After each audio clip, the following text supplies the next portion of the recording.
Alright, what's going on everybody? VSchwantz27 here, and it looks like we have a Shadow, Gao, and Edgar start. Shadow has Throw, Rage, and Dance for our Gao, and we've got Jump for our Edgar. So let's go ahead and mark those down here. We are doing a draft race, so we did know that our three starting characters were going to be Edgar and Shadow and Gao. Let's talk about some of the other options that we've got in the seed here. We have an open world setting, which means you could basically go anywhere you'd want to go. Any checks are open and available for you. The enemies are scaled random abilities, which is really cool. One of the new options that was selected was that the stronger spells can't be learned from magic. So that'll be interesting. Although I think that was overwritten by Bespoke Espers. And it looks like Saberwolf is got us into the Opera House now, so I'm going to go ahead and switch over to his audio because we're doing the opera, baby. So here we go.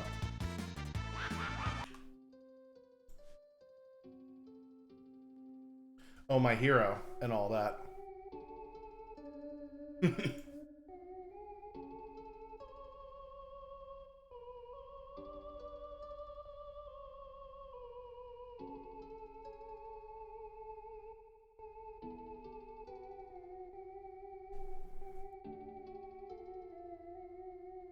Yeah, Fitz, if you want to jump in to the restream, I will restream.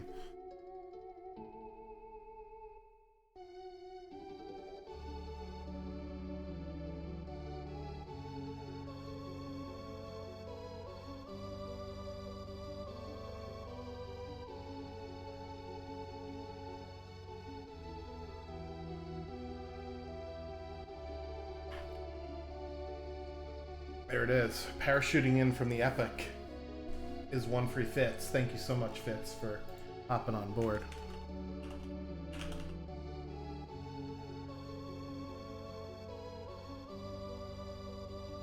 Alright, so essentially, why is Saberwolf in the Opera House? Let's see. We do have an objective to obtain an Illumina from performing in the opera. As you can see, we have a 5-character and 8 Esper requirement for Final Kefka in today's race, which basically means that it's going to be a lot faster of a race than normal, which should be interesting to keep our runners on our toes. We also get a skip at 18 checks, so that's the amount of checks that we have in order to unlock Kefka, plus 5. That's where that 18 figure comes from. As I said, we are doing an open world seed, so you can access any check that you would like. And we've got our runners in mostly different spots here, although 2 of them are in the Returner's hideout with that shadow that looks awfully chilly and frozen. So Saberwolf just got his hands on head, hanging back now, as he is going to finish up the opera scene here. Some dried meat we just picked up for Gao's check, which is really nice to start off with because we do have only 3 characters in our party, so that's really good for us. Because this way we don't have to do a potential search for it, and we also don't have to reduce our party down, because normally you need to reduce your party down to 3 people if you would like to have the Gao check, but since we already start off with 3 people, that's a good one here. Alright, what are some of our other options here? So there is a plus 20 strength stat to win the Coliseum match. And we have a 5% chance that all chests contain a random monster encounter, which I believe is what we're seeing out of Hefe here, accidentally picking a flan, some delicious dessert, out of that random encounter. I didn't see what rages we have, so we'll have to see if Hefe decides to pick on a good one. I am joined by one free Fitz, I believe. What's up, Fitz? How's it going? Complete. Yo, what's going on? How are you this morning? Oh, I'm doing great. Had a tasty breakfast. Mm. Some biscuit gravy, some crispy hash browns, and was playing a little bit of Zelda Tears of the Kingdom, and I saw there was a restream, and I was like, let me get on that. Well, welcome and thanks for hopping in real fast. Always a pleasure to have our volunteers just hop in whenever they see fit. I threw up the bat signal and somebody appeared. Actually, I didn't even throw up the bat signal. Your spidey sense was tingling, I guess, there. I'm looking at these flags here. Yeah, it's a bit of a crazy draft. We had 24 picks, so it's a little bit hard to parse through some of them. We do have experience is multiplied by 4 and 6 for magic and gold instead of 3 and 5. So our runners are going to get more levels than we're used to, especially with that near horizon there. Will be nice. And Saberwolf picks the box. I think that we saw Hefe pick with the flan in it. That's one of the newer flags in the draft. Jexrock's getting a monster in a barrel there. Thank goodness we could just throw a Revivify on it. What else do we got? We have Open World. Oh no, I'm sorry. It's not Open World. It's Wide Open Horizon, which is what we used to have. But okay. Sorry, some of the subsequent picks override the previous picks, and I'm trying to parse through them very quickly. Random enemy bosses' abilities. The Curse Shield, if we ever find Lock, is going to be between 1 and 8 battles to decurse, and we might be able to obtain Paladin Shields in shops in the Coliseum and chests, so we'll be on the lookout for that. And we have a better item pool for our dead checks. They more match our Ultra Sleek settings rather than the default high tier items. So with the nearer horizon of getting 5 characters and 8 espers in mind, 18 check Kefka Tower skip, and this set of characters fits, what do you think our runners will be going for first? Yeah, there's some interesting stuff. Having a known throw shadow. It doesn't look like they chose no free lunch, so to speak. So yeah, having these characters, I mean, basically what I would do is grab Edgar. I might do a Coliseum check first. I see that's a plus 20 vigor. Yep. We're gonna be throwing stuff and probably hitting stuff. I did notice that in Narsh there's Atma weapons for sale. Oh, nice. For pretty cheap. So with that experience boosted, the scaling is a little bit more aggressive, which is honestly probably good, because if you're getting the Kefka's tower earlier, Kefka's always the same. Yes. Yeah, we don't have a card that changes how difficult Kefka is. That would be a cool one to actually scale Kefka. Yeah. Well, normally we'd be scaling it down, because Final Kefka, their levels are actually at level like 70 or something like that for most of the parts of the final boss. So it's unfortunate that you could scale it down. Scaling it up would be interesting. I know you can have an objective that will add 99 levels to Final Kefka kind of thing. So maybe there's a way we could do it and figure it out. We'll have to brainstorm and get back to you on that one. Yeah, for sure. And just looking at these picks and it's very interesting, because I think there were 2 Calmness. They both got used. Yeah, one was feeble characters and one was Go-Go. No love for Go-Go, unfortunately. I would say that overall, they've seemed to have picked a fast seed that's going to be a lot of physical offense. Yeah. Because we are getting tiered espers, right? Similar to how we have it in Ultras League. So the more powerful stuff will show up less often. Ooh, okay. So the phase shifts, I'll be curious to see. All right, Shadow's free check is an offering, and we see a Moogle on the Veld. What is that animal doing on the Veld? He's either a very angry Moogle, or he's been spending a little bit too much time in the sun of the Veld. Yeah, it looks like Edgar and Gao both have been a little sunburnt, so maybe they've been vacation. Just got back from vacation.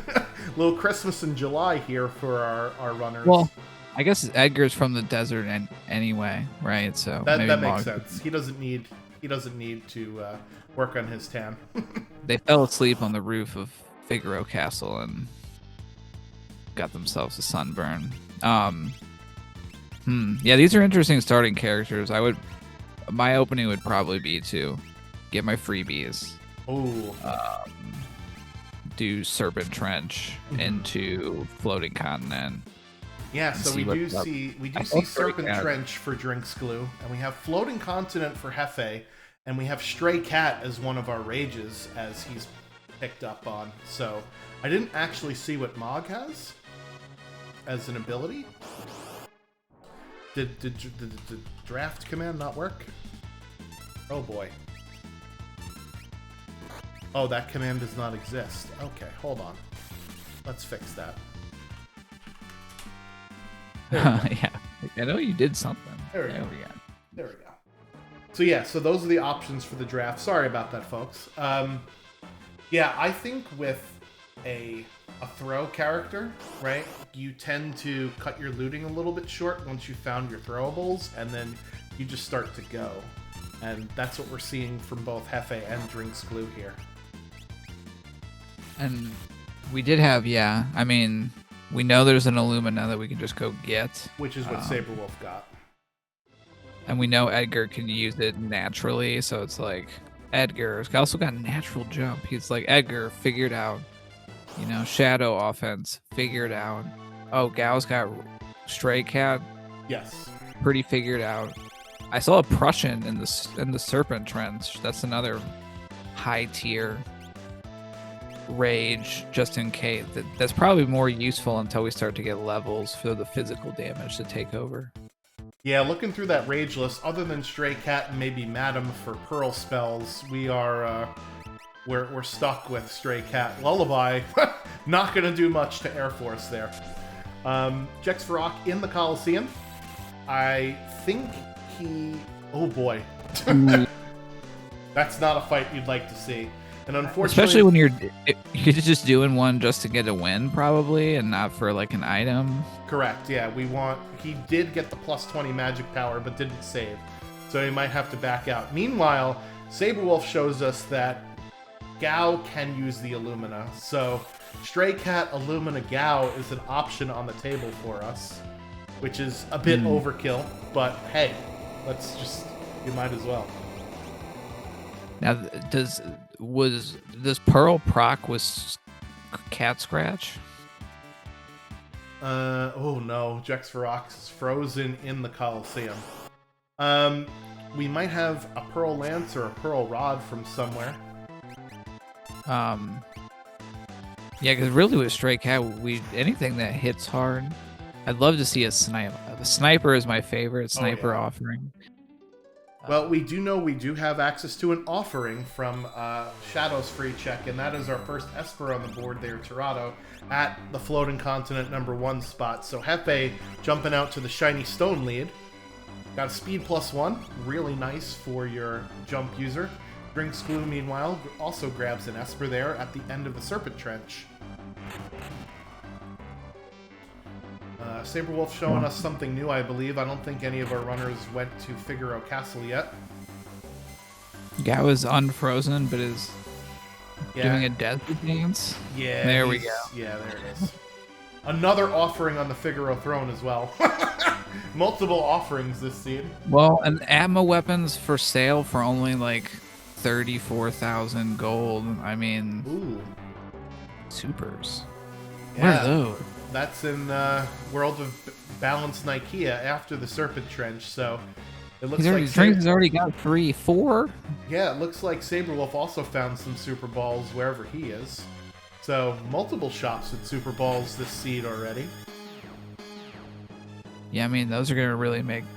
Oh, and they're half off because they're in Figaro Castle with Edgar. Bahamut with Ice 2 on it. I know we have a Dragon count as. So here's a question about the drafting, because I see like we've got Near Horizon, so that's the 5/8, but then there's also Wide Open Horizon. Are those like both? in effect? No. So Or- near horizon is overrides wide open horizon. Okay. And then but they did draft skip. Yes, so skip is at 18 checks, so that's why I'm keeping track of it, although thank you for reminding me about it, because I haven't been actually tallying it. So yes, 18 checks is our skip. 5 and 8 is for unlocking Kefka. So that's kind of what you see on the tracker here. And I have the dragons on here just to keep track of the scaling, which is relentless scaling, 2.5 levels for each check completed. Enemy and boss HP is 2.5 for each check completed as well. So scaling is based on checks. It's not even based on dragons. So let's get rid of the dragons. We don't really need to worry about them. All right, Jexy looks like he's going to take his super balls and head over to the Opera House Dragon in the world of Ruin. I don't think you can trigger the Opera House Oh My Hero scene in the world of Ruin. Ooh, Curse Shield for Saberwolf in the shop there. Wonder if he's going to pick one up. We don't know what the Curse Shield count is, but if we go to the world of Balanced Norsh, we could talk to one of the old guys and he could tell us what it is. FA going up against Chad here at Floating Continent number 2. Not a boss you want to see early, with one that counters basically everything with lightning. Although with scaled with random ability scaling. There you go. Yeah, that'll be interesting towards the end of the game. Another offering there for Jexferox. So he's got 3. There's 3 potential offerings in this seed. 1 at Figaro Throne, 1 at Gal Manor, and 1 at the Opera House Dragon. Yeah, very, very generous with the offerings for sure. Yeah, it's gonna be. I was doing the math, and 18 checks equals level 45 bosses. Okay. In the tower, and then taking into account too, I don't know what element they're gonna use, so it's like, well, you run a poltergeist, and it's like, all right, I got my fire protection, I'm good, and then, oh man, they're like non-elemental, and they're just like, oh, Medio, Ultima, like, I think it'll be Harry at the end, unless yet another offering that's at Floating Continent number 2. It's actually insane. This is actually too many. Yeah, we can't use this We're gonna many. see a rare selling of offerings, I think. Well, I have 8 offerings, but I only have an Illumina, which is not what I want, and an Atma weapon. Everyone seems to have one of those. Well, you can't put offering on your guy twice and make him do 8 hits at 1/4 damage. That's not how this works. You can't put on 2 Gingy gloves and then equip weapons on your armor and helm.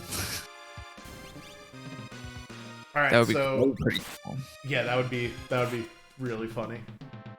All right, so Jexferock here, heading into his second dragon. I'm trying to look here in the list of draft options. It doesn't look like there is a reward for killing dragons, just the winning of the Colosseum match. But dragons will drop you a high tier item and give you MP and XP, so why not? Well, yeah, they do have stronger items on. Oh, game. I think it still counts. Was that another offering? I think it still counts. That's offering number 5. Oh, is that because they picked Gambler's Spoils? That says checks that reward items will either give you fixed dice. Tier. Yeah. Offering. So those are the higher tier, or the premium dead check set, right? And we got an Inferno fight there at the Tritok spot. And let's see what Hefe finds at the end of the Floating Continent here. Yeah, it's a pretty spicy Esper. I think it makes sense. Jex was is pushing dragons because they found those super balls, and they're kind of the most useful exactly like around the level they're at. So I definitely like that play. I like the floating continent. We definitely have some divergence. Yeah, for sure. Ifrit and Especially, Shiva, I not a think- problem. We learned Ice too, right, pretty early, and we have Throw, and we have Super Balls. Yeah. So Mog has Slot, by the way, which is a decent, like, early game ability. Our abilities will be stronger in this seed, and oh my god, are you kidding me? A 6th offering at Tritalk. Yeah, I think that's all they can get is either fixed dice or offerings. That's it, yeah. Anytime. Where to fix dice at now?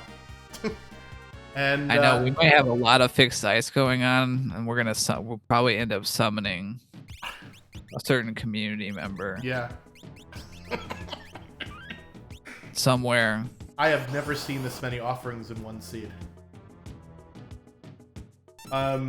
It's good for Gao with Cat Scratch, right? But that's about it. Hefe, meanwhile, gets Gogo at the end of the floating continent, so Gogo was taken out by Calmness as one of the picks, but He I wanted think to play.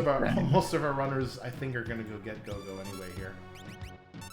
Yeah, with throw and natural jump, like Gogo is very versatile. The ability set.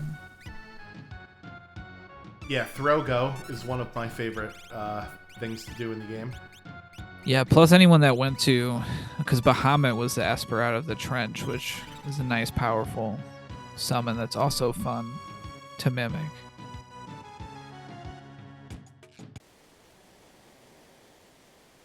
All right, So I think Hefe right now- grabbing Mog. So he's on character 5 and is going to head through the Serpent Trench. So a lot of characters early on and a lot of offerings. Yeah, I think Hefe and Drinks Glue, I would say, look to be pretty close in terms of, who is in the lead. Jax is harder to say because they've taken a couple of dragons and might have like a little bit of a level advantage. And they're about to do, unfortunate, but they're doing this freebie. They're gonna do the trench, so.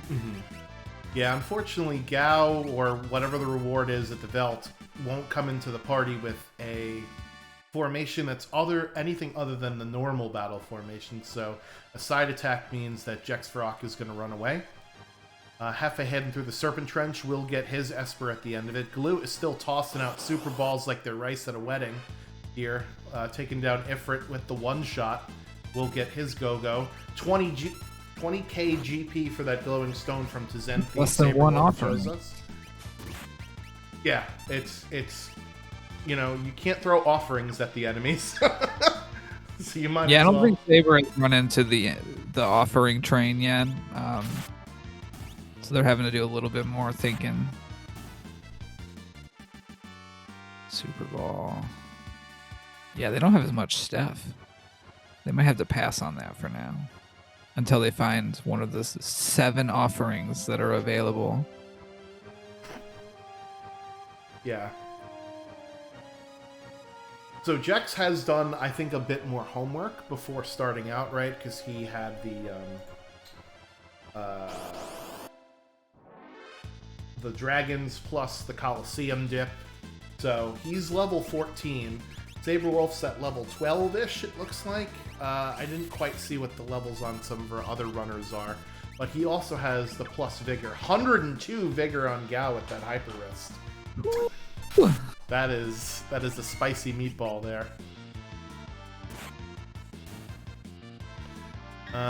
With the Curse Shield battles being between 1 and 8, we do have a ribbon, thankfully. It looks like Hefe's been uncursing a few of them here, as most of our runners are. Unfortunately, we are not going to learn Ultima with this flag set here. Saberwolf giving us some new info, and it is the A little bit of swerve here. Ancient Castle.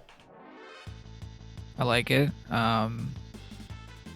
Yeah, I imagine Saberwolf, as soon as they get a 4th character, even if they don't find a Peace Ringer ribbon, will throw the Curse Shield on. But I could definitely understand being nervous, especially with 2.5 scaling, about, having a character that's like weak to everything and will die if any magic touches them. Yeah. It's one of those things where we have both powerful characters, or high-level characters, rather, and high-level enemies, because our enemies have relentless scaling at 2.5, but our party also gets the XP bonus times 4 instead of times 3, so we're going to level up more, as there it is, another offering for Drinks Glue. I do like going down to the ancient castle here, because it counts as more checks than you think they do, because the dragons will count as checks. So Saberwolf will go down to ancient castle and actually get 3 checks out of this. We don't need another offering, so there's no reason to go dig in the monster in a box. But in order to get the check skip at 18, this is a good play here. Yeah. Did Saberwolf grab the free throne check, or are they going to do that at the end of these other Edgar checks? Saberwolf has already gotten the throne. Okay. Hefe has not, Jexrock has not, Drinks Glue has, though. And unfortunately, or fortunately, it was yeah. Any dead check in the game, Chad, if you ask, it's just assume it's an offering. Until we see some dice. We're going to see dice. Like, the probabilities say we should. Well, you had mentioned that there are Atma weapons somewhere for sale, as that's an Esper on the ground for Glue, so he's going to be in the Shiny Stone lead at the end of this check here. Senor Behemoth for Saberwolf. This is a soldier sprite, so this is either a Esper or an offering. Not even going to give the possibility of getting something else other than offering in this seed. Yeah, I think this will be pretty easy going until we get to Kefka's Tower. I think Kefka's Tower is going to be difficult because of that random ability scaling and how high the levels are. And oh my goddess. Yeah, and they might only have 5 characters potentially. That's true. Going into Kefka's Tower. We are at character go mode. Yeah, and the checks ahead of Drinks Glue after this, they would either they're doing the ancient castle basement fights, or they could run up and do the Zone Eater, which is a polarizing place. But then there's also like the 3 checks in World of Balance Narsh, and we're approaching like levels where how many Atmas should I have is a consideration, and I think Drinks knows that they're there, as well as has at least 2 offerings just in their inventory. So if I had to guess, I think they're heading for World of Balance Narsh, but I'll be curious to see. Yeah, what Looks else is interesting? Doing some half price shopping here. There you go, that Edgar discount, and we already know that there are some cursed shields for sale somewhere. Interestingly enough, those cursed shields, when you uncurse them, they become the Paladin shields, which are great for an Atma weapon user, because as you may or may not know, Atma weapon does its highest damage when you're at full HP, and Paladin shield basically absorbs 4 elemental magics and will nullify the other 4, so it's the best defensive weapon in the game. Or item in the game, I should say. Can't throw a Paladin shield at somebody. Jexrock is going to be doing his floating continent loop, so he'll come out of here with an Esper, another offering, and a Go-Go. And we may not see another character, although we're starting to run lowish on checks, right? We have Mog's checks, which is basically, will include Kefka at Narsh in that. And then we have Zone Eater and Ancient Castle. Those are the only checks that we haven't seen yet. Yeah, I would say the odds are there's a character in Narsh. But Go-Go's a fairly recent character, too.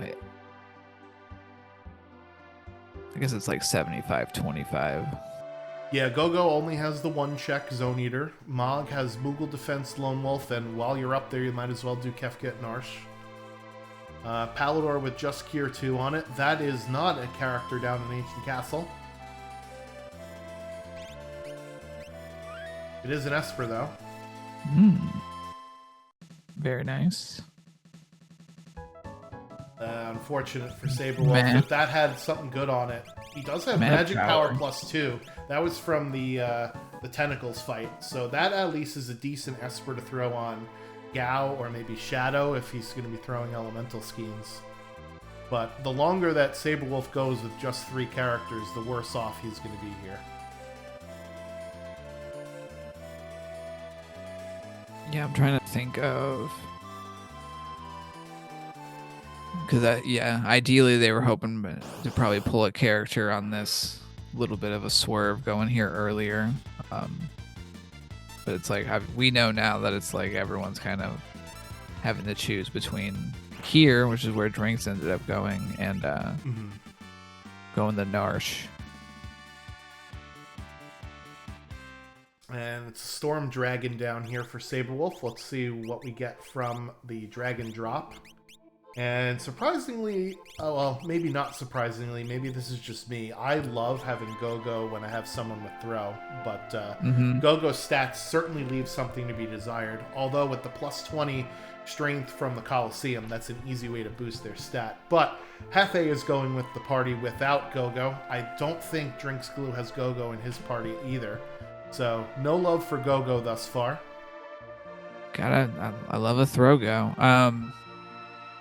But again, the offerings, the Atma weapons, there's probably a better option out there. Yeah, with this seed, with the offense that we have, it's clear to see that you could take, more than one path. The Saberwolf takes down the dragon here. That was close. I saw at the end of that fight that Gao was confused. Hey, there's your fixed dice. Dice, baby. Finally. You can use them. Nobody. Of course. Of course. We got our first Paladin shield uncursed on Saberwolf's side. Yeah, I've seen a few of them floating around.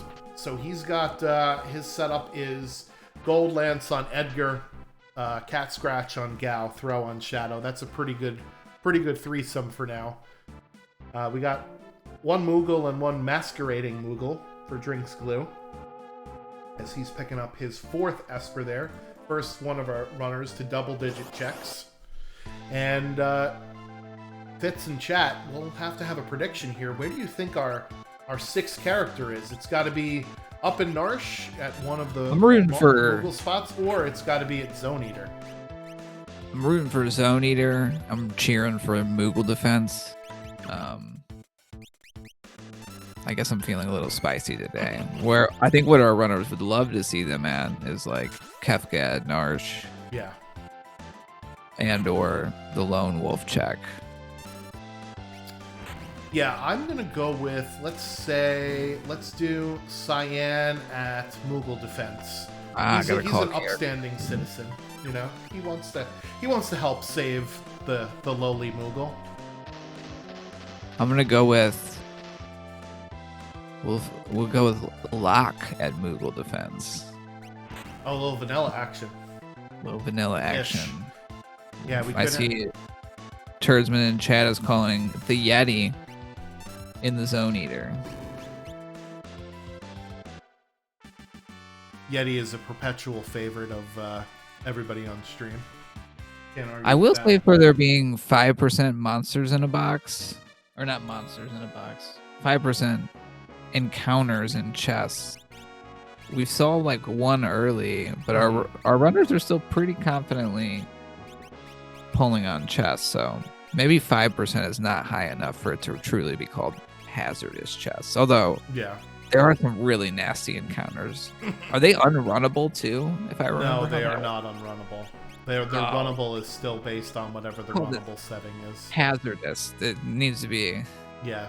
Well, let's think about it this way, right? I tend to not open as many chests, I think, as most people, and I'm usually around 50, 60, 70 per seed, right? If you're even at the high end of 70, that is essentially you're going to get 3 or 4 at the worst monster in a boxes in a chest, right? Because 5% would be 5 if you got to 100. So, I mean, I would think hazardous would be something like 10, 15%, right? But Or the encounters are picked from the martial, like, monster pool. That would be awful. the extra hazardous encounter. Yeah. Yeah, I think upping that number a bit would definitely give more caution for our runners to go dig into chests. Yeah, it would be cute. There's so many different flags, and the playstyle can be very different where, if we get up, we're talking like 10%, it's like, should I take less chests or should I not try to find a grind fight? Yeah, because I'm probably just going to hit one anyway. Yeah, I usually find when the monster in a boxes and chest number is like high enough, I don't even bother doing grind fights because I'm going to find 1 or 2 fights in a chest anyway.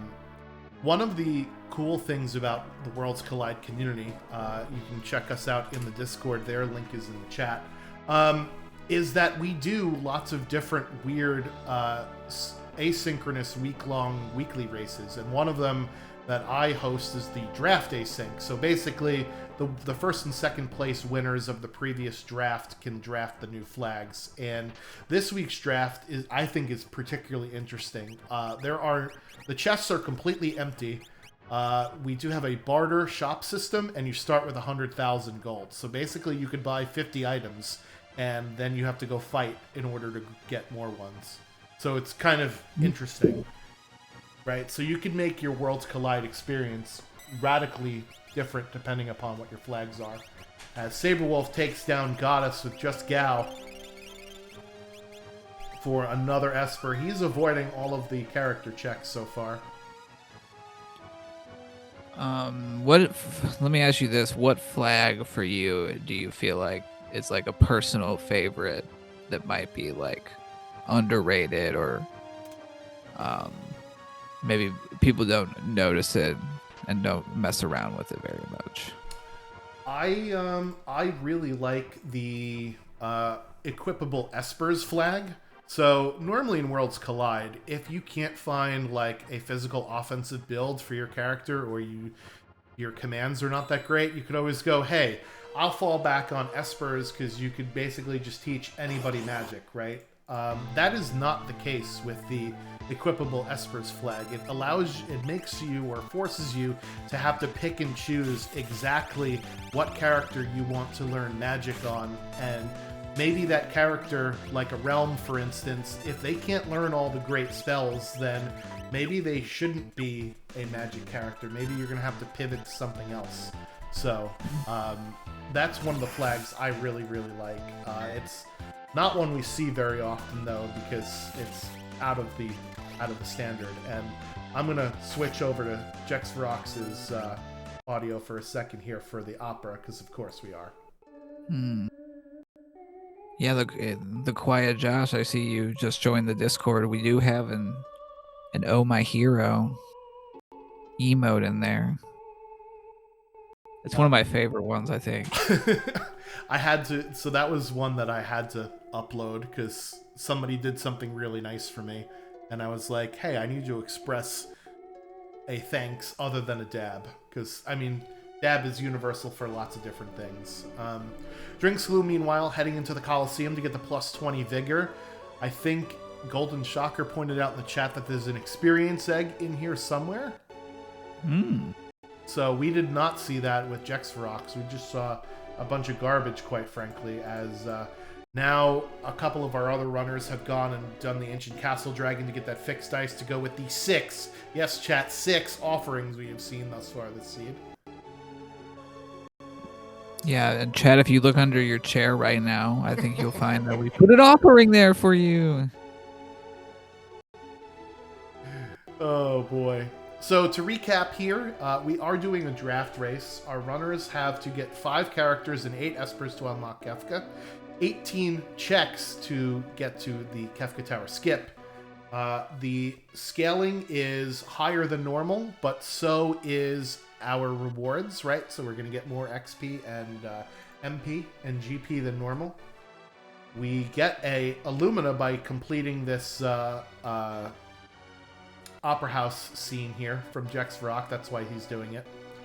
The enemies have random ability scaling, so I believe that's going to start becoming a problem for our runners very soon. Because random ability scaling means we'll get wild and crazy bosses doing insane sort of things here. We do have 5% of chests resulting in a monster in a box. So we've seen a couple of random fights there. Nothing crazy, though. What else have we got here? We've got... Espers are tiered, similar to Ultra Sleek settings. 1 through 8 for our Curse Shield battles, and we've also seen them for sale in shops at places. And we have Shadow with Throw, Gal with Rage with Cat Scratch. We have Edgar with Natural Jump, and there is Celeste at the Moogle Defense, so that's our 6th character. Mm. So we got the location right. We got the character wrong. Yeah, I wonder. I mean, I might go Magitech 1, 2, and then do the basement, or do the basement and vice versa as where I go and Drinks Glue. I would also say my flag I would like to advocate for more is B dash. Yeah. The movement speed options. I've been both playing some Final Fantasy V Career Day rando, and it's got the dash mechanic. And then also when I've been tinkering with like a supermarket sweep flag where the chests are empty, the shops are free, but not very good. It's been picked over. But I turned B dash on because it was like, well, everyone's sprinting around on Supermarket Sweep the show all the time, so Yeah, of course. you gotta crash into the meat section somehow. It's hard to constantly move with B dash. There is a lot more bonking. For sure. But it makes looting a little bit more like it changes the calculation there because it's like, well, if I can move at double speed, what's really out of the way anymore? Or I don't have a warp stone, but I can get out of Mount Zozo pretty fast anyway. Yeah, Zone Eater Chancellors become much less of a problem. As Hefe finds the Oh My Goddess, which is what Jexrock will stumble into in just a second here. And I think it's fair to say, Fitz, not just in terms of progression, but Drinks Glue finding that 6th character, I think he's got an advantage over our other runners here. Yeah, I would say so too. Got that dice offering online. I believe Edgar is rocking an Atma offering, maybe 2. I don't know if we found Genji Glove yet. I know that a couple of our runners have put the Atma weapon into the hands of Edgar. And then we know that there's been some uncursing of shields because they were available for half price in South Figaro World of Ruin. So this seed really, it's given generously. We've seen Inferno, we've seen Goddess, but there are plenty of bad bosses at high random elements. Why are you saying this? Because that to one to me is I feel like the phase shifts. I can always count on Jax to really spice up a draft, and I tend to play the opposite role, and I'm trying to like nice it up. And I see there was some of that going on. Oh yeah. In the draft today. Yeah. And so I can always count on him to pull up some like. I'm surprised Normalize and Distort didn't get put on the table. It might not have came up, and that's why it's not. You can only pick what comes up, unfortunately. Not being able to predict what element attacks that bosses are going to use in Kefka's Tower is going to be fun. I mean, we got the Paladin shield, so it kind of doesn't matter as much for at least Edgar, but yeah. Well, remember that a random element can be non-elemental. Try and wrap your mind around that. The worst. So it's like, if you love to see bosses cast like Meteor, Meteo, and Ultima on party members, like, stay tuned, because we're probably going to see it in the next 25, 30 minutes. No, Lone Wolf, we do not need yet another offering. Maybe. That's number 7 for those that are keeping Well, track. you gotta have Oh. your halving offerings that you put up on the shelf and you look at, and you're like, Yeah.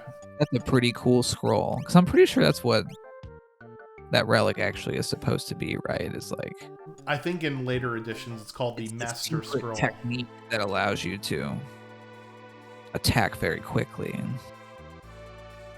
Yeah, I think in later editions of this game it's called the Master Scroll.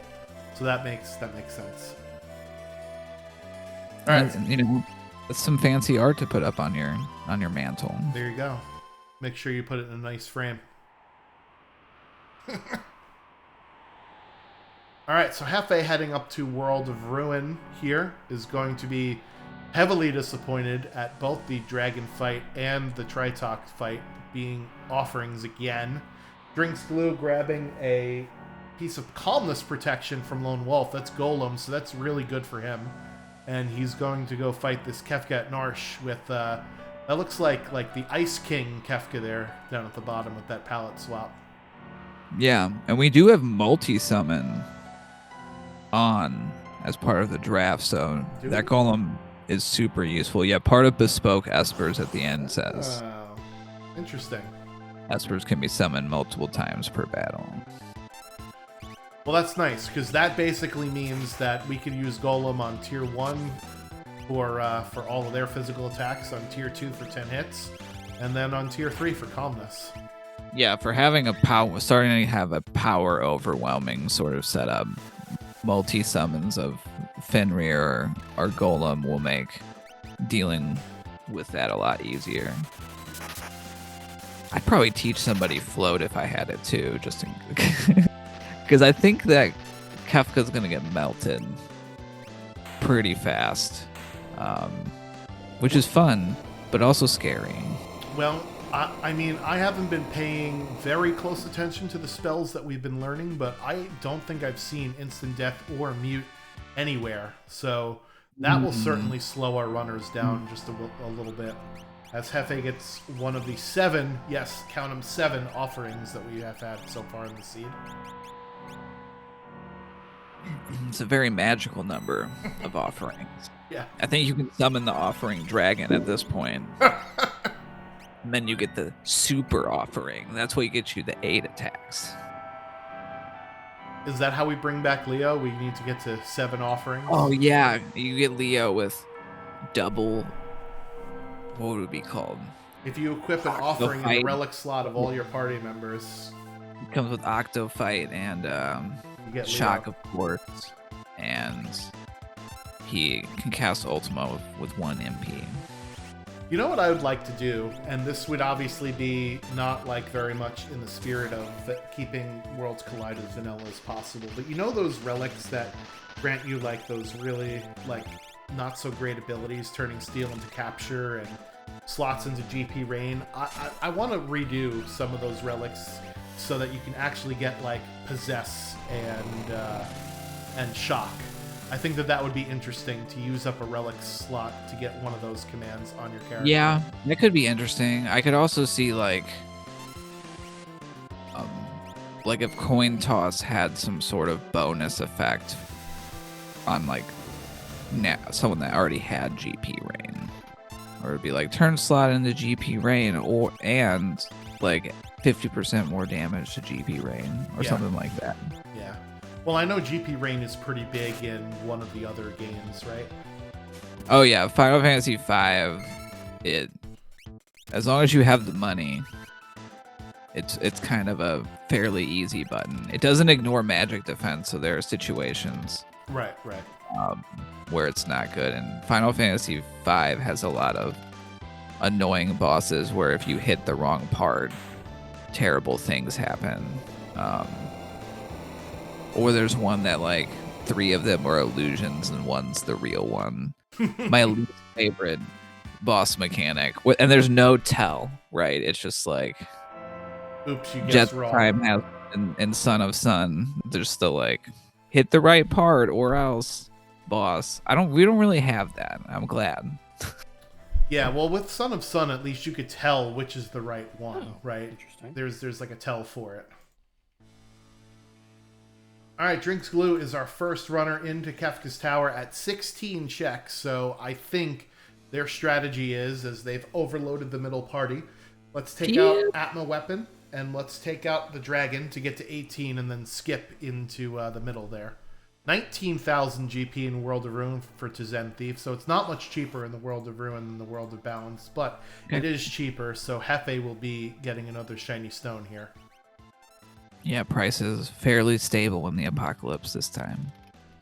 No inflation after the end of the world there. Yeah, we got Fun Baba. I've started to think about this. There's the legendary, dragons of Final Fantasy VI. Well, I believe that there's also to be considered the legendary chickens, and there's one of each element. You've got ice chicken, that's Tritok, of course. You've got fire chicken, poltergeist. I believe Funbaba, looking at the legs, they're giving me chicken. And so right now I've got Funbaba penciled in as the lightning chicken. Yeah, I think honestly, Chicken Whip, who is Earth Chicken, because if you ever want to have a bad time, sketch a chicken lip and see what happens. Oh boy. All right, it sounds like Saberwolf and Drinks Glue are in a chat together. So, in lieu of giving you their audio, we're going to go back to Hefe's audio here. I did not see what the reward was at Atma Weapons. Offering. Was it really? Are you kidding me? That's number 8. Like, in theory, they should have a couple more pairs of fixed dice. It should be more of it's definitely not balanced. Definitely not balanced. But if Fun Baba is your lightning chicken, I am never going over to your house for chicken thighs or chicken legs, because I will leave very hungry. Yeah, he doesn't have. That's where it's like there's not meat on those legs because they're like chicken legs, right? They're like more of a hard talon type situation. Anyway, we're getting our first peek at Zone Eater here. I'll be curious.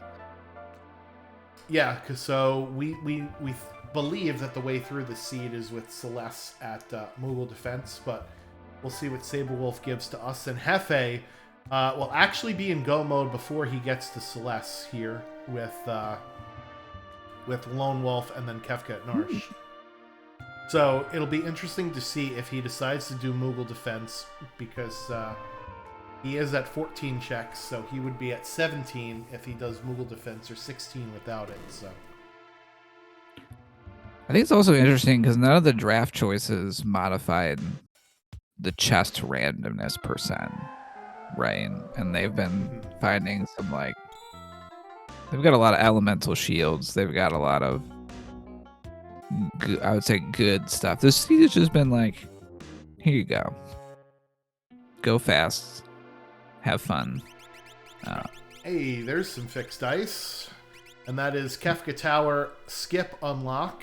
There for Drinks Glue.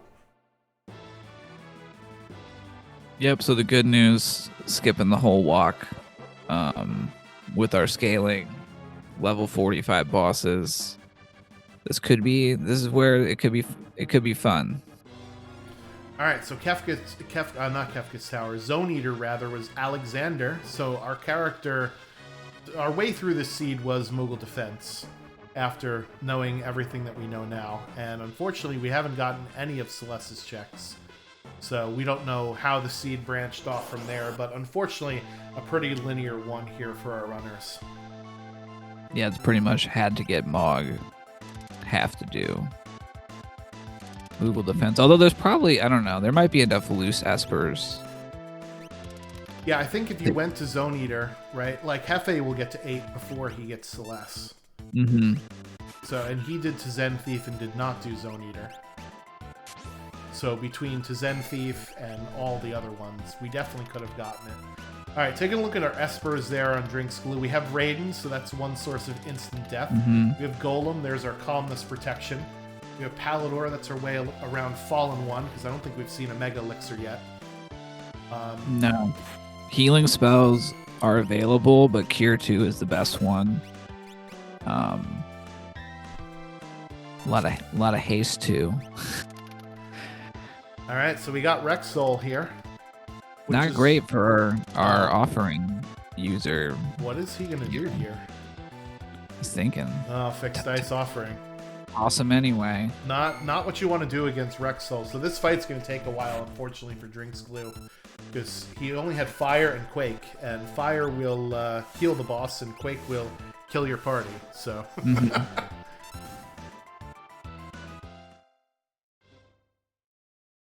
And yeah, we Saberwolf without Mog, unfortunate that he's up at Kefka at Narsh here. Doing the 3. Well, I guess he does need Mog. I was like, he might not get Mog, but I was like, no, he has to get Mog. Yep. Yeah. Where the heck was Mog? Was he Velt? No. Yes. Yeah. Yeah, he was on the Velt. Anyway, go give our runners a follow. They're the ones that are actually putting on the show. Fitz and I are just BSing, basically. So yeah, go give them a follow. They're the ones that are actually making stuff happen. I'm just pushing all the buttons behind the scenes, and it looks like Hefe is going to not do Moogle defense and instead is going to go get his 18 check skip through the Opera House dragon and then a different dragon inside of Kefka's tower. Celeste is the reward for Jexvarok there at the Moogle defense. Saberwolf gets COVID sneezed away there from Chupon, picking up Seraphim for his 7th Esper, and he has got to go to the Velt in order to get Mog in order to finish up this seed.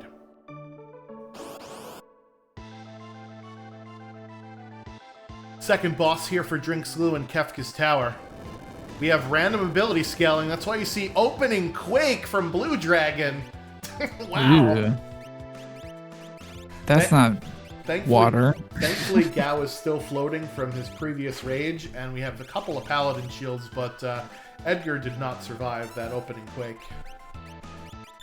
So yeah, that's the spiciness of random ability scaling, folks. It's going to start to get very interesting right around now. Yeah, even this Ultros, they've been hit for about 14,000 damage, and they just went into their, second half of their script. So far, Rexol was bad because of all of the offering offense that's flying around. So that's like a slow, but not necessarily like high wipe chance. The Ultros fight, that was pretty tame. So far, nothing too crazy, but got this middle path. We've got offering Adma, Edgar. I think Gao is either raging or casting at this point. Yeah, and here's the unfortunate thing for Hefe, not finding Celeste at Moogle defense, is going to have to go fight this toilet Atma spot with just 3 of his 4 party members, and he's going to have to send a solo person up one party, and that is a Cyclonic from Welk. That's bad. Welk giving Drinks Glue the business here with that elemental ability scaling. Yeah, that's that untargetable offense. I mean, Gao hitting the right part. Good job, Gao. Hero there. Hero Gao. But you know who else is a hero, Fitz? Obi of Legend for raiding. Thank you, Obi, for the raid. Settle on in, viewers. We're nearing the end of the seed, as Drinks Glue has one more boss to fight before getting to the big bad himself. Meanwhile, Saberwolf is finally getting his Mog, so he will be on his way to go mode. Yeah, and Hefe is one lightning chicken away from getting their skip. And we've got Ice Chicken. This is not going to be a problem. Well, it depends. Well, okay. Well, it could always be a problem. Okay, we've got Atma Weapon and we've got Fire Magic, so I think we're alright. What element is Tritok today? They're the nothing element. They're truly chilling. Yep. It's going to take him a while to rasp Gao to death. And I don't even think that's a problem because he's not raged or anything.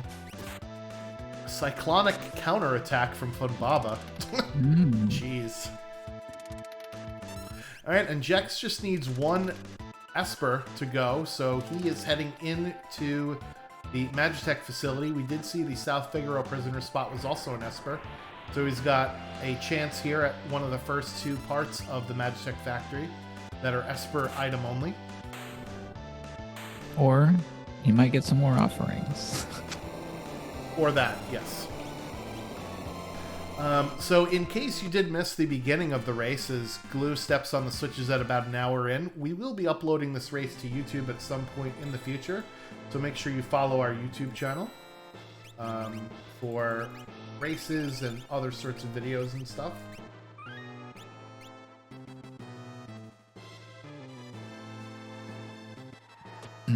Yeah, definitely. I saw Nightbot posted the Discord there recently too. We've got our beginner's house in there.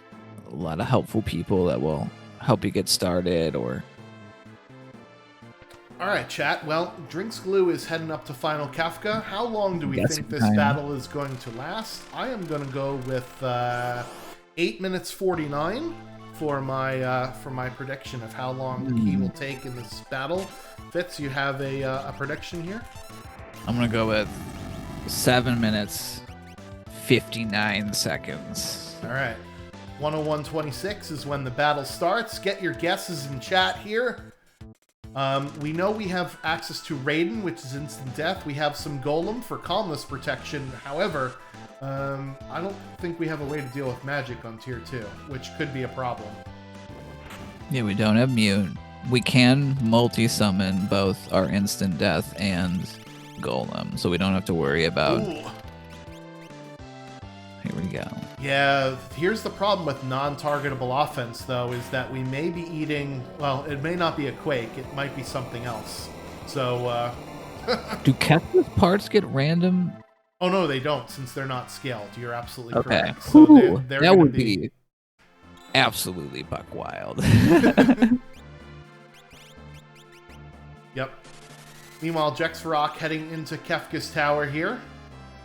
Looks like they are going to be doing a normal split of the party. I think they're at 16 checks, though. Same thing with Saberwolf. He's heading into Kefka's tower at only 14 checks, though I don't think he's going to be going for skip. Oh, Jexrock already has skip. Okay, never mind. I was off in my counting. So we got a race for second place here. Oh yeah, definitely. Yeah, 5-character KT is a little bit rough. I feel like there was one to solo somebody where it was like 3 characters was the unlock, and that is the solo fights are never good, but especially as our runners don't know, what they're gonna run into. We know that there was nothing like too nasty, or well, Tritalk never got to go. Yeah. So they might be bad, and Rexel also didn't really act, because Drinks got real lucky with those rolls going to the right place of high value. Yep. All right, Hefe noticed that his Edgar is on level 40. Smart play by taking off the Mogul Charm here to get off of level 40, because if he gets Doom Gaze, then he's going to be set back a little bit. So we know that it's not Doom Gaze, but he doesn't know it's not Doom Gaze. It's actually Ultros, and Jexrock takes care of him handily. This fight's not going to yield any XP, so that's unfortunate for him. And Glue having a bit of a trouble here with Tier 1.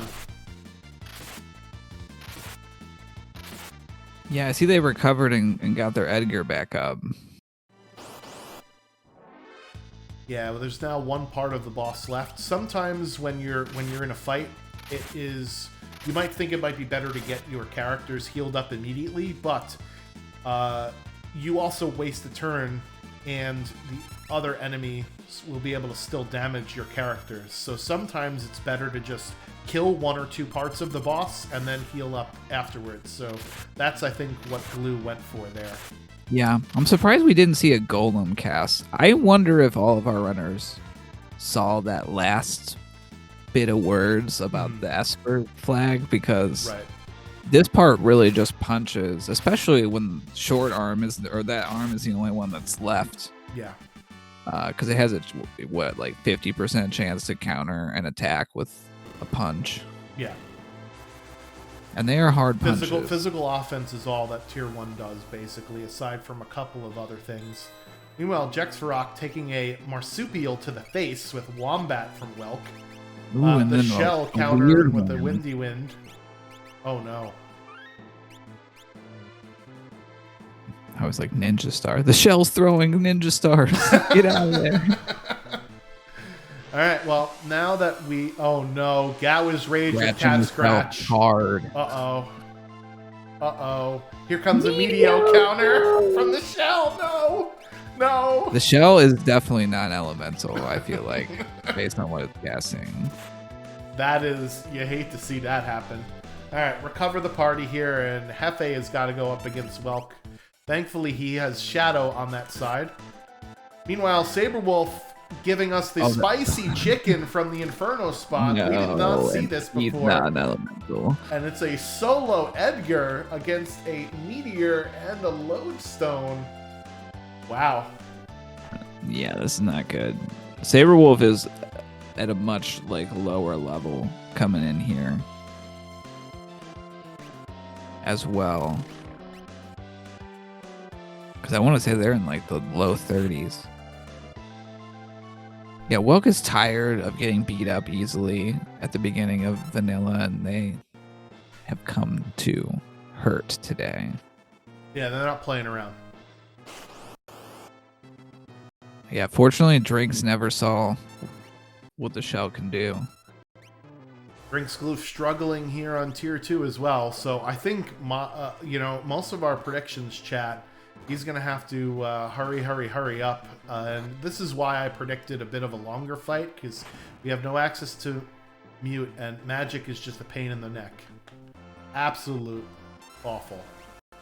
Yeah, the constant AoE and muddling people. Yeah, Mog is now stopped, and I believe Mog is one of the better characters on Drinksgloof's party here. Yeah, that's our dicer. Hefe getting past the Welk, which has so far shown to be the hardest boss in the game. That is not the spicy chicken here. So if you're Saberwolf, you know that the spicy chicken is here. Do you just reset, warp out, and come back in with your full party to kill it here? Oh no, Grand Train from Tritalk. Okay, that wasn't too bad. Okay. Punching it. Just punching Tritalk. That's not going to get the job done. No. Fire schemes, well. Yeah, look at Yeah, to answer your question, I think because Edgar was only doing 1,000 damage in Ultima Swing. Now I'm resetting for sure. Oh, with the stop and blaster, yeah.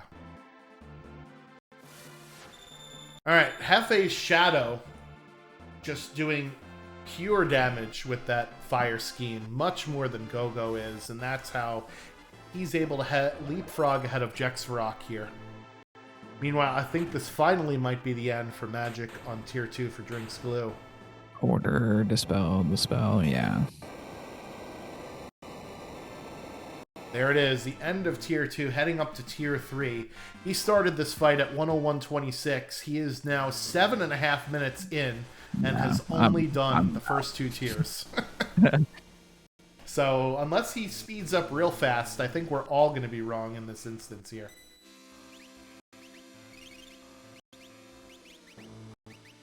Oh, he's... Yeah, Kefka can always... Saberwolf's going right back at it again here. Yeah, let's see how they've changed their approach here. Blocking the stop. Oh, they're cracking No messing around. all the shields. A level 45 Poltergeist is going to have 30k plus. Oh, Grand Train. Can't even survive one. No. Yeah, you need to Well, bring... Saber's not as scaled as high, so this would only be level 40 Poltergeist, Oh, but look still. at Mog pulling out the quad 9s on the fixed dice roll there for Hefe. Ah, we've got dueling Rex Souls. Yeah, the problem with sending one character into this fight is that anything that Poltergeist will throw at you won't be reduced by half because you have a single target. Landslide So is Grand Train big. will kill you basically in one shot. A lot of these things, I mean, Landslide is single target anyway, but a lot of these AoE spells that Poltergeist is using, if you have more than one person up, they get split in half with split damage. Right? So, if I'm Saberwolf, I'm just eating the time I would loss warp and warping out and like... He needs some dragons. You're absolutely right. He's yeah. at level 30 and level... Lee's at level 30. 30 is not going to cut it here. Meanwhile, Drink School handily takes down tier 3. That's much better. That's the power of Golem, folks. And he's now at Final Kefka. So we'll see what he decides to do here. As Hefe is our second person on our switches. Jexvarok will be our third as soon as he defeats the menu boss. And we got a tight race for second place here. Yeah, it's definitely going to come down to, I would say, one, does either Hefe or Jex recall that they can multi-summon Espers? Because that would have saved Drink some trouble in the beginning. And I bet when we pop him in for the interview and I'm like, hey, did you know you can multi-summon? He's going to be like, oh. Yep, because I didn't know either. I was like, really? And then, I took a look at it. We're going for Blue Dragon, which we know is a Quake Dragon, actually. This time it was a Wump Dragon. Go-Go got hit in the face with that.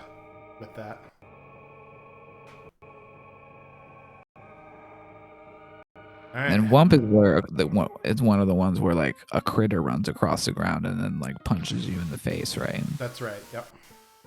It doesn't work on floating targets, as we do see Hefe casting his Raiden, and he's also casting Bahamut, so I'm pretty sure that he knows. He knows that we can multi-summon, because here comes Golem as well. Oh, we got Goner charging already. Out come the shields. Crack him. Swinging. This is probably it. And yes, there is the boom, the flash, the crack, the pow. 112.37 for Drinks Glue. He is your draft race winner. Get your GGs in chat. Oh, we got a raid from Gar. And thank you, Gar, for the raid. Just in time to see the end of the race there.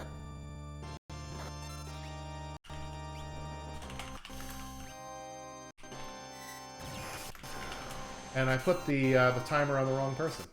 Here we go. 112. So they ended up with a little over 10-minute climb. Yep. So it was 10. It was 11 minutes and 11 seconds. 11:11. Make a wish, Drinks Glue. How are you feeling? Pretty good. I had some Chick-fil-A for breakfast, and Chick-fil-A breakfast is very underrated. If you didn't know. That's not something I said I could say I've ever done, but I'll take. Well, you're from it. up north, so it's a southern thing. That Hefe will know. That is true. That is true. Me being a New Yorker, I don't get Chick-fil-A all that often. We have like a couple in Michigan, I think. So, but Glue, anyway, tell us about your approach to this seed. 5 and 8 unlock, 18 check skip, starting with throw and rage with a catch scratch and a jumping Edgar. What was your idea behind this seed? I was really hoping Gal could wear the fixed dice with the cat scratch, but he couldn't. So that kind of threw a wrench into everything at the 30-minute mark when I finally found fixed dice. But that was okay because throw is obviously very broken. Linnarden are the two landslide rages. Those are also very broken. I don't know if you noticed or not at the beginning, but I found Atmos for sale but I had Yep. found an Atma, and I had sold it for more Super Balls, and I sold with the flags. It was either fixed dice or offerings from all dead checks. Yeah. So I sold like 3 offerings, like 7 offerings we counted Yeah. between everything this season. So I sold offerings to pay for everything early, because I'm gonna get more later. And yeah, I think it was I did like that little wrinkle though, because it made it easy to get going. Because normally you wouldn't sell an offering, because then you're an idiot. Right. So it was a nice little creative wrinkle, which I enjoyed. I do want to say that Zetzer's Gambit should be renamed to Boo's Nightmare for that flag. I've already PM Double Down about it, so hopefully we'll get that fix Very nice. implemented, because that is a glitch. Yep. So yeah, Drinks Glue, did you recall that Espers had multi-summon on as part of the draft flags? I did on tier 2. Just one tier too late. Yeah, but it was fine. I actually, if there was one point when I realized Gal couldn't wear the fixed dice, and I was like, well, I have Setzer with an Atma weapon. I almost thought about going to get more Gaia gears and just casting Quake a bunch of times. Because I didn't really find any armor, so it wouldn't have mattered. Not like I was taking off of Minerva. Overall, that's why I like drafts, because you end up in really weird scenarios, and then it's just funner to do something different every once in a while. Funner is a word that you could use to describe the draft, yeah. Yes. It is more funner. What was your draft strategy going into this? Did you have an idea of what type of picks you were going to be looking for? Or were you just trying to make it as miserable as possible for everybody? We had, if you go look at the name of the channel for the status for Voice Chat 1, that is half of my strategy. The other picks. the other strategy was just to pick some of the new cards. Because originally I had picked, I was really hoping for the Cutting Edge Spoils card. That one's fun because it's Atma Weapon, Valiant Knife, Ragnarok on Lumina only for dead checks. And then Hefe had selected the Setter's Gambit, which the fixed dice and offerings, and then somebody had picked the Tellas one where it blocks all of the really good spells. Yeah, that was Saberwolf, but that was overrode by the tiered Esper one. Oh no, because there was no tier 3 spells. Maybe I just happened to find them, but I thought it was still in play. Actually, that's so funny. I didn't even see that checks that reward items will only reward fixed dice and offering. I completely skipped that. So now it makes more sense why we found basically 7 offerings. But wow, I didn't even see that. I'm sorry. But one, my strategies can be broken up into 2 plans. One, don't let Jaxrox hijack everything. Calmness his stuff. Keep it under control. Yeah, oh yeah. And then 2, showcase the new cards. The new cards are fun. Yeah, that Fun. the fixed dice offering card is just awful. Again, we'll get it renamed Boo's Nightmare. Oh man. Did you notice at all any impact from the phase shift card having like the random elements coming out of enemies and bosses? I knew with aggressive scaling that somebody had picked that with checks being 2.5 and that it meant that every time like I think scaling was at 47, 48 when I went to the tower for myself. Well, it's at 45 if you have 45ish if you have 18 checks for skip. So it meant that at any point in time I could load up a boss screen and immediately die. So I tried to save more than often, because typically if that was just regular ultra sleek scaling, that's super powerful. You're super powerful and shouldn't really be afraid of anything. But as you saw, I think Welk did a non-animal attack that if yeah, we saw a Meteo out of them on after a white wind or a weird wind. It meant you can the Piranha could go down, Rizzo Pass could show up, and you can easily eat a flare or something and die in a 1v1 fight, or you were always in danger. So yeah, definitely. That's the thing to remember about Base Ship, in my opinion, is you were always at a threat of being surprised. We also saw Poltergeist at the Inferno spot because Saberwolf went in without the skip at first, and they were grand training it up a lot. Poltergeist is scary no matter what. Yeah, that's definitely true. And then I definitely had a moment of like, oh no, is Kefka randomly elemental too? Because that would be wild. But since they're not part of the scaling, I quickly remembered that. No, it'll just be normal.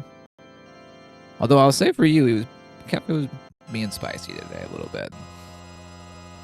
Tier 2 could have got out of hand because I didn't have mute. And then 10 hits was doing 400 to 500 a turn.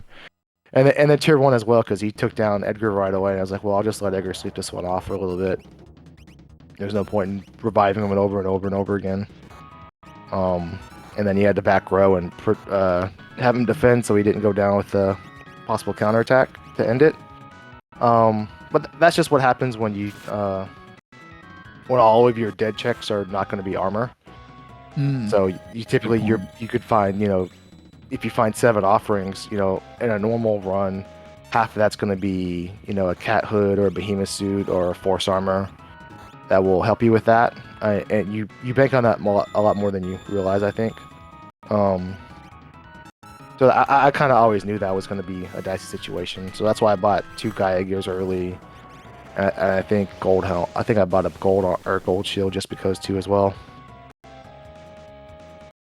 Yeah, it looks like Jax is about, 60 to 90 seconds ahead right now of Hefe for second place.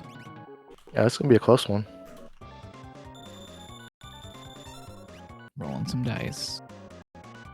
I know in my mentor session yesterday, we were leaning heavily on fixed dice offering, and they absolutely let us down on tier 4. I mean, that's the thing with fixed dice offering, right? It's feast or famine sometimes. Fixed dice offering, though, especially Genji Glove fixed dice offering, is really broken on tier 3 because you can let his ATB fill and then hit him, or you can let his ATB fill in the course of the rolls, and then he won't glitch counter you if you don't kill him. So that's one of the spots where the longer animation comes into play. Yeah, we didn't really see good AoE healing at any point, so Fallen 1 a little bit scarier than normal. GG's to Jax, who's coming into the booth. GG's indeed. GG's.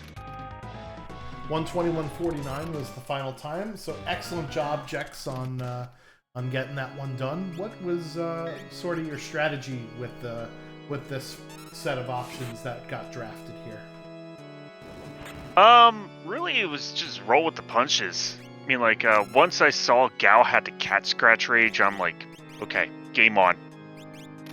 Especially picking up that early scimitar, that also made life a little bit easier because it's got really high battle power. Cat scratch carried the seed, hands down. And then I also remembered that multi-summon was on. So once I found Bahamut, I was just like, ooh, this seed just got even easier. All right, Hefe sliding into third place here, just getting that crack pal, finishing 123.35. Get your GGs in chat for Hefe. Nice job from him. And yeah, very Saberwolf nice. is now getting into the tower after skipping over the Poltergeist spot, which is a strategy. You don't want to fight the spicy chicken if you don't have to, right? Yeah, 100%. So I did want to ask Jax, because you have somewhat of a reputation of picking challenging flags, that Drake shared that their draft approach was going to be to undo all of your stuff as much as possible.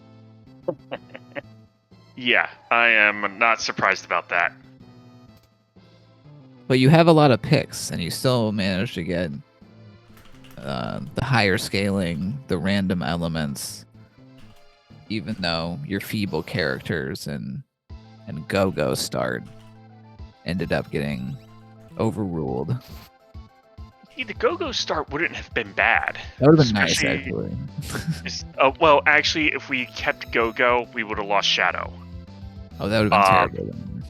Yeah. But it really, end of the day, didn't matter too much. I still found Go-Go, and, I used him with Cat Scratch. Well, no, I didn't even get a chance to because the two boss fights that I had were complete trash on the center path. But in regards to, the card picks and all that, today I just wanted to do picks to mess with people. That's what I wanted to do. And I knew they couldn't just calmness everything, because it doesn't show up every time. Well, there you go. We've got two different draft approaches. One of them picks to mess with people, the other countering the picks to mess with people, but also trying to pick the brand new shiny flags to show them off. As long as you get a good balance, if everyone that's drafting is in kind of one school of thought, that's when you end up with really some wild, wacky drafts. On the plus side, at least we did not end up with empty shops like we did last night. That was Thank something. God. Those empty shops really messed with everything. But even then, that was mute. It would have been nice to get earrings or hero rings. But, Terra's magic power from last night was so high that M-Tech was just beautiful. But as for this seed, there was plenty of workarounds to any of the challenges that were sitting around. I was a little sad Gao cannot use the fixed dice on this one, but it is what it is. Because I would have totally done fixed dice cat scratch. What did your Gao have equipped? Cat scratch? Scimitar. Oh, nice. Yeah, it's a surprisingly good combo, especially if you're doing grind fights. Getting the slice on. Even on Final Kefka, it comes up on tier 1 and 2.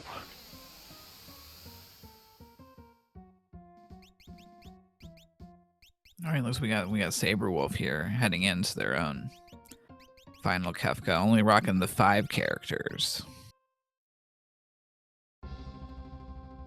Yeah, one of our only runners that did not find Celeste Didn't find his favor. along with Hefe. Ooh. So, what flag jacks do you think impacted this seed the most? It could be one or it could be maybe two.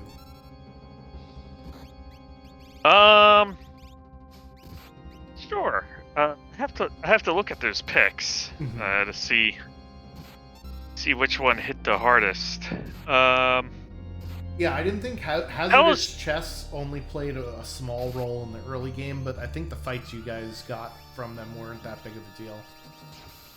I only found one chest with a fight in it.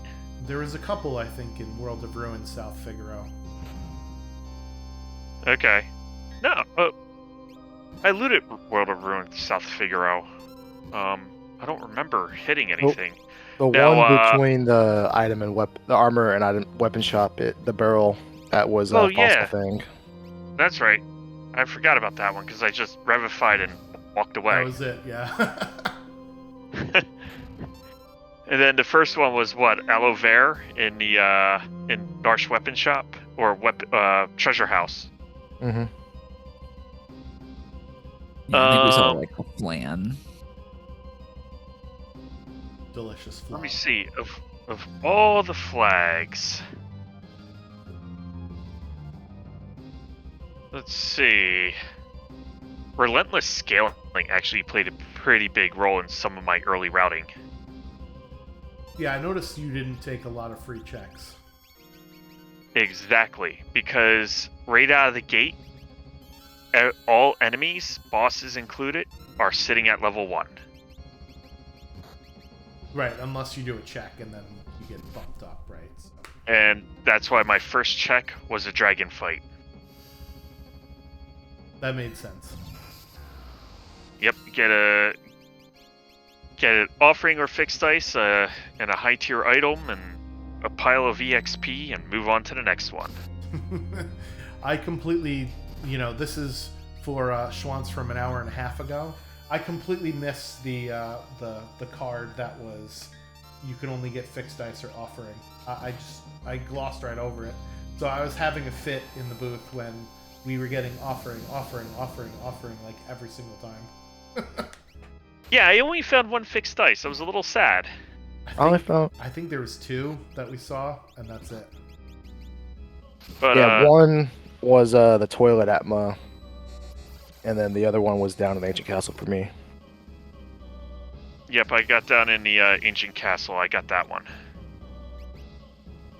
But actually, fixed dice did come up for me in one fight and one fight only, and that was Rex Soul.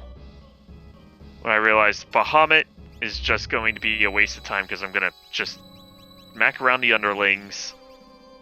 So let's switch over to physical damage and throw the dice, and it came up with 8k on one throw. Well, one of the other bosses, I believe, gave you some issues, and that was one that you normally don't think of, and that was Welk. He was kind of bullying you a little bit there. And Tritok. Yes, Tritok too. That was when I put the comment in the Discord. I learned something today. No, Cat Scratch was useless against him. Oh yeah. That was the lesson I learned. Yep. Unless you have a defense ignoring item. Or weapon, rather. Yep. Yep. I did not realize Cat Scratch did not ignore defense. No, it just takes on the damage of whatever weapon you're currently using. So there you go. You learn something new every time you watch a Worlds Collide seed. I'm convinced of it. So as for Welk, I hate Welk. That is like every single time I see that stupid thing in KT, it brings back nightmares. Yeah. From when I raced Drulith. Yep. The Welk giving you the business. Don't hit the shell. Oh, it was what was it? The Cat Scratch. It wasn't even so much the Drulith nightmare. Was I was ahead of him for like the entire seed. I run into Welk with a solo Cyan, and he gets slimed, and it just turned a fight into this slog. A groove fest. And it caused me to lose. Yep. So the fail snail, yeah, I don't like him. I like that, the fail snail.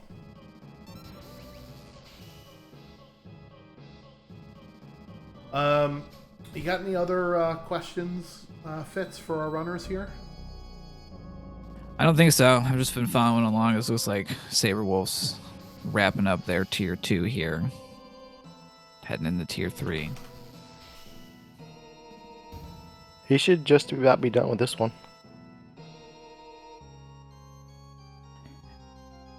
Yeah, we'll put the flags here somewhere. There we go.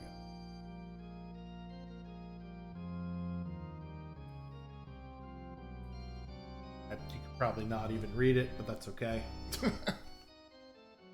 It doesn't matter anymore. Anyway,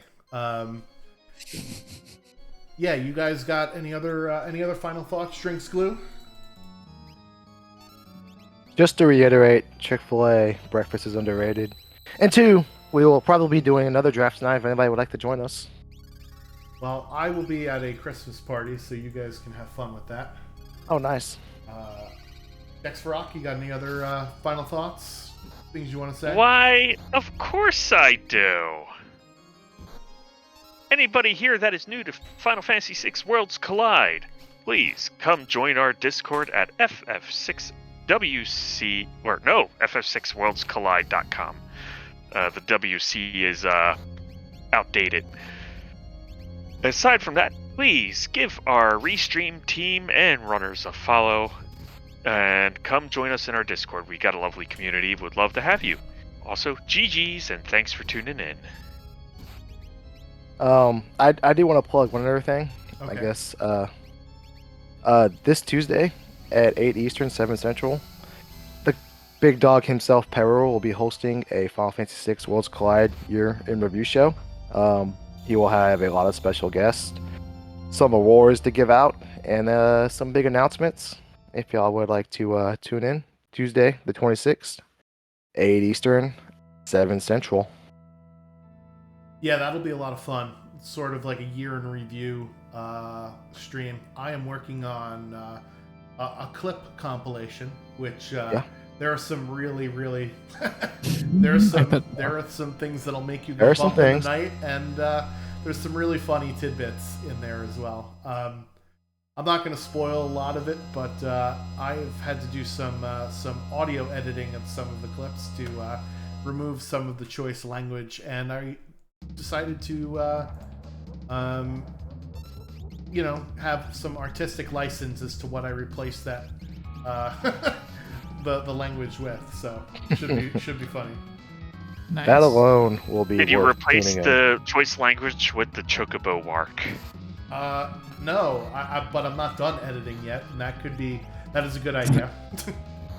I was thinking there might be a Kefka laugh or two in there.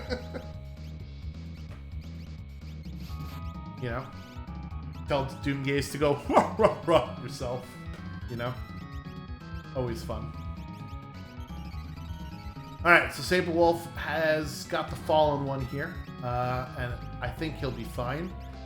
The only, worry is when you have Gao with rage, it can. All right, we got the Goner charge. So we'll see how he handles it. Thank you guys, Drinkskoo and Jexrock, for agreeing to participate in the race this morning. Thanks for running it. Can't have the races without the runners, so appreciate you guys. And same goes to Hefe, so thank him for running as well. And you bet. We'll see Saberwolf cleanse this one out here. A couple of shield throws. A couple of his characters finna die here. Oh, but he gets the cat scratch. Bam. I think this will do it here. Boom, shakalaka. There it is. Crack pow. Clown dust. Commence. 37:25 is his official time. Get your GGs in chat Rock's for him. Picks Club. Yeah, some great How perseverance, showing off that sometimes you run into a wall and you gotta rethink your plan. And good job. Saberwolf has joined us in the booth. GGs. Nice kill.